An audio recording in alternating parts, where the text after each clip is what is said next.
सभी को जय हिंद। वेलकम टू द ह्यूमैनिटी वाला। आपने कल जो वीडियो देखा था उसमें मैंने बताया था arena of the cold war, जो चैप्टर था कोल्ड वॉर का, उसमें एक टॉपिक था arena of the cold war. उसमें ये पढ़ा था कि मतलब जो जगह थी, जो एरिना किसको कहते हैं जहाँ पे कोल्ड वॉर होता है फिर होने की संभावना होती है, उसको एरिना कहते हैं और उसको डीपली पढ़े थे।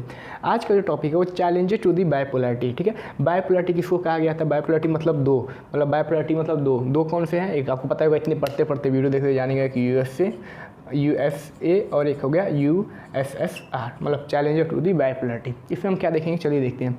We have already seen that the world is divided into two rival. हमने पहले ही जान चुका कि जो वर्ल्ड है वो टू राइवलरी में डिवाइड हो चुका है। कौन कौन में? एक USA और एक USSR में डिवाइड हो चुका है। ठीक है, तो जो नाम बना था, आपने नाम पढ़ा ही था कि एक नाम बना था। ठीक है, नाम क्या था? नॉन अलाइज मूवमेंट। नाम क्या था वो थोड़ा और पढ़ते हैं। नाम offered the newly decolonised country of Asia, Africa and Latin America third option. नाम जो था, जो न्यूली डीकोलोनाइज कंट्री थे, यानी जो कॉलोनी से अभी पाई थी, जैसे हम इंडियन जो थे वो अभी ब्रिटेन से आज़ादी पाए थे ना, कॉलोनी से, मतलब अंग्रेजों से हम आज़ादी पाए थे, वैसे काफ़ी सारी कंट्री पे जो बाकी देश थे वो रूल करते थे, कॉलोनी बनाए रखते थे। तो उससे बहुत से देश अभी हाल ही में आज़ाद हुए थे, तो वो भी जो आज़ाद हुए थे उनको एक नया ऑफर दी थी, थर्ड ऑप्शन दी थी, आप ना USA में जाइए ना USSR में जाइए, आप नाम ज्वाइन कर लीजिए। ठीक है, ये थर्ड ऑप्शन, ये नाम दिया था। क्या किसको दिया था? जो डीकोलोनाइज कंट्री थी, कहाँ की? एशिया, अफ्रीका और लैटिन अमेरिका की। ठीक है, इनको नाम ये ऑफर दिया था, थर्ड ऑप्शन दिया था। ऑफर क्या? थर्ड ऑप्शन दिया था, कब इसमें ज्वाइन हो जाइए, ताकि आपको ये दोनों फोर्स ना कर सकें। ठीक है, अब सोचते हैं नाम का रूट क्या है, कहाँ से नाम निकला था, मतलब ये जो नाम है नॉन अलाइज मूवमेंट, ये शुरू कहाँ से हुआ था, इसकी शुरुआत कहाँ से हुई थी? तो द रूट ऑफ द नाम went back the friendship of three leader. जो नाम था वो तीन दोस्तों के से शुरू हुआ था। थ्री लीडर यानी तीन लीडर थे, मतलब दोस्त ही थे, तीनों लीडर थे दोस्त। कहाँ के? यूगोस्लाविया के जोसेफ ब्रोज थे, यूगोस्लाविया। फिर इंडिया के हमारे first prime minister Pandit Jawaharlal Nehru थे, और इजिप्ट के गमल थे। ये तीनों दोस्त मिलकर नाम का बनाए थे। ठीक है, नाम को फाउंड किए थे या बनाए थे। हाँ, बनाए थे, समझ सकते हैं कि इनको फाउंडर यही माने जा सकते हैं कि यूगोस्लाविया के जोसेफ ब्रोज, और इंडिया के पंडित जवाहरलाल नेहरू, और इजिप्ट के गमल जी। ठीक है, तो इनकी जो होती दे हेल्ड द मीटिंग इन 1956। ये जो इनकी मीटिंग हुई थे, ये जो नाम को लेके 1956 में, ठीक है, जिसको इंडोनेशिया के फुकरॉन लीडर और घना के क्वामे ने काफ़ी ज़्यादा स्ट्रांगली सपोर्ट किया था। इंडोनेशिया और घना के देश ने इनको काफ़ी ज़्यादा सपोर्ट किया था, स्ट्रांगली सपोर्ट किया था। किसको? नाम को। तो जब उसके बाद जब सपोर्ट किया तो इनकी जो पहली मीटिंग हुई थी पांचों को, ठीक है, first meeting held in 1961 Belgrade में, 1961 में बेलग्रेड में इनकी पहली मीटिंग बैठी थी। तीन फैक्टर पे। ठीक है, तीन फैक्टर क्या क्या हैं आगे देखते हैं।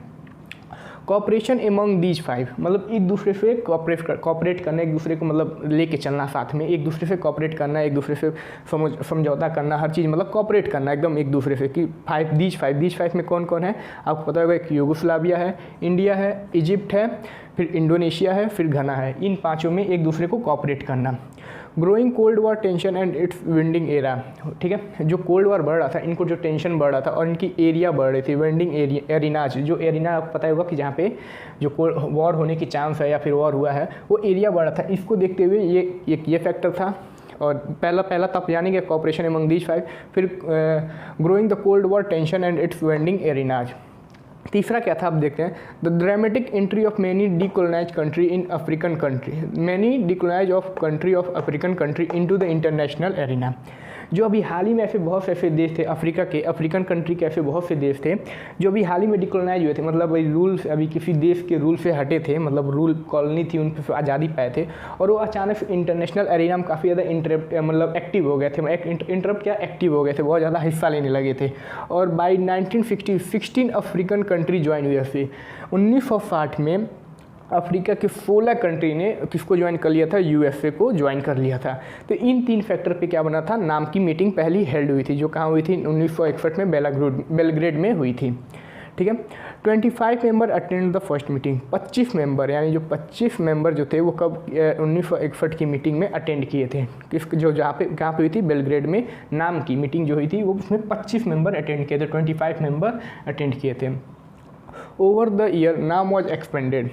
ओवर द ईयर मतलब हाल ही में, मतलब एक साल कुछ साल के अंदर नाम तो काफ़ी ज़्यादा एक्सपेंड करने लगा, काफ़ी ज़्यादा लोग इससे जुड़ने लगे थे। ठीक है, the latest meeting 17 summit of 2006 Venezuela of 120 member and 17 observer. ठीक है, इसका जो लेटेस्ट मीटिंग मतलब एकदम हाल ही का जो मीटिंग था वो कब हुआ था? 2016 में। कहाँ हुआ था? वेनेजुला में। 2016 में वेंजुलम हुआ था, ठीक है। इसका 17वां समिट था। एक बुक में 18 लिखा और एक बुक में 17 लिखा, तो आप देख लीजिए 17वां समिट था 2016 में। कहाँ हुआ था? वेंजुला में। और 120 मेंबर इसके थे, किसके नाम के 120 मेंबर थे, और 17 कंट्री जो थे वो ऑब्जर्वर थे, मतलब वो देखने आए थे कि नाम कैसा है, मतलब क्या परफॉर्म कर रहा है, ठीक है। It grew popular international movement. अब भाई कोई भी इतने बड़े मेंबर को लेके चलेगा, इतने 17 कंट्री यार इसको ऑब्जर्व करें, तो भाई इंटरनेशनली पॉपुलर होगा, ये जाहिर सी बात है। तो it grew popular international movement, ये एक इंटरनेशनली मूवमेंट की तरफ से पॉपुलर होने लगा था। अब आप सोच रहे होंगे कि इतने बड़े देशों को ये अकेले कैसे चैलेंज क्या, मतलब समझ सकते हैं इंटरप्ट कर दे रहे हैं, चैलेंज ही कर रहे हैं, इन सबको ज्वाइन कराना चाह रहे हैं लेकिन ज्वाइन नहीं हो रहा है, तो एक प्रकार से चैलेंज ही हुआ। तो आगे कैसे चैलेंज कर रहे हैं ये हम बता सकते हैं, आगे बताएंगे। Countries of the various different political party and system are interested to join it. Different political party यानी अदर बहुत से दूसरे देश के, दूसरे मतलब कंट्री के अलग अलग पॉलिटिकल पार्टी, मतलब कोई भी अलग अलग पॉलिटिकल कैसे थे, अलग अलग विचारधारा के लोग इसको ज्वाइन कर रहे थे और इसमें इंटरेस्ट दिखा रहे थे, और अलग अलग कंट्रीज पे ज्वाइन हो रही थी। किसमें? नाम में जो अलग अलग कंट्री के कुछ लोग ज्वाइन हो रहे थे, कुछ अलग विचारधारा के, कोई अलग विचारधारा के, लेकिन इसमें इंटरेस्ट वो दिखा रहे थे और वो ज्वाइन भी हो रहे थे। What did it really stand?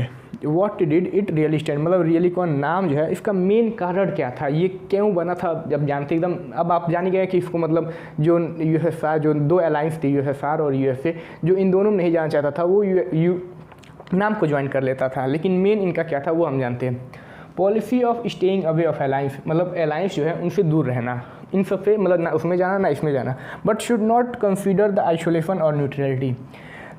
अलग तो रहेंगे लेकिन ये नहीं कि न्यूट्रलिटी रैंक फॉलो करेंगे, आइसोलेट कर लेंगे। जैसे मतलब 3 लोग लड़ रहे हैं, तो मान लीजिए ए है, ठीक है, ए बी सी कोई है, ठीक है, ए और बी में लड़ाई हो रहा है, तो सी एकदम न्यूट्रल है ना, वो कुछ इन सब पे मतलब आप लड़ो कटो मारो कोई मतलब ना रहे सी से, तो इसको न्यूट्रली आइसोलेशन कह देते हैं। एग्जाम्पल तौर पे देखते हैं, like US from the American war independence in 1787 up to beginning of the first world war। जो US फ्रॉम अमेरिका जो इंडिपेंडेंस की लड़ाई थी कब से, 1787 से कोल्ड वॉर के शुरुआती होने तक, तब तक ये अपने आप को एकदम आइसोलेट कर लिए थे, किसी से कोई मतलब नहीं रखते थे, दुनिया से कोई मतलब ही नहीं था। तो ऐसा नाम का कोई नहीं था, मतलब कि वो क्यों नहीं था, आप आगे देखिए। There is NAM played a active role in meditating the two rival alliance peace and stability. जो नाम था वो भाई कोई अगर आपको पता होगा कि जो राइवलरी हो रही थी, अभी इंडिया ही गया था एक वहाँ पे टू साउथ कोरिया में समझाया था, मतलब जो साउथ कोरिया और नॉर्थ कोरिया को समझाया था, ठीक है। ऐसे जो कई राइवलरी थी, नाम जो था वहाँ जाता था और समझाता था, मतलब जो 2 राइवलरी कंट्री थी उनमें समझौता करवा देता था। तो एक एक्टिव रोल प्ले कर रहा ना, तो वो न्यूट्रल कहाँ से हो गया, मतलब वो तो बस समझौता करवा रहा, तो वो न्यूट्रल को भी नहीं फॉलो करता था, ना ही वो एकदम आइसोलेट था, इसमें मतलब कोई मतलब ही नहीं होता है, लेकिन इसमें तो वो मतलब दिखा रहा जा रहा है, राइवलरी कम कर रहा है, ठीक है। अब न्यूट्रलिटी को कैसे नहीं फॉलो करता था, आप देखिए, NAM is also not neutrality, कैसे? It refers to the principle of the out of war and not help in the war. जो न्यूट्रलिटी का एक प्रिंसिपल होता है कि आप ना वॉर में जाएंगे ना ही उसको ख़त्म करने की कोशिश करेंगे, लेकिन नाम जो था वो कोशिश भी तो कर रहा था ख़त्म हो जाए, वॉर ख़त्म हो जाए, क्योंकि राइवलरी ख़त्म कर रहा था, ठीक है। एक पॉइंट छूट गया था, इनकी स्ट्रेंथ जो मैं पूछा था ना, चैलेंज जो कर दे रहे थे, इनकी स्ट्रेंथ क्या थी, तो इनकी स्ट्रेंथ थी यूनिटी, ठीक है। इनकी यूनिटी, एक दूसरे में संगठन में काफ़ी ज़्यादा इनकी यूनिटी थी, यही इनकी स्ट्रेंथ थी, ताकि ये जो दोनों अलायंस थे वो किसी फोर्स करके किसी इनके जो नाम में जुड़े थे उसको अपना अलायंस नहीं बना पाते थे। लेकिन अब देखिए, अलायंस नहीं बना पाते लेकिन ट्राई बहुत किए थे।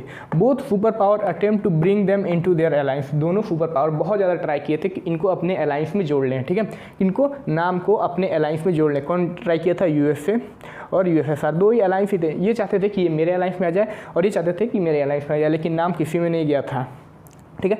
यहाँ तक आप पूरा समझ गए। इस वीडियो में इतना ही, बाकी नेक्स्ट वीडियो में और 2 वीडियो में पूरा चैप्टर ख़त्म हो जाएगा। तब तक के लिए जय हिंद।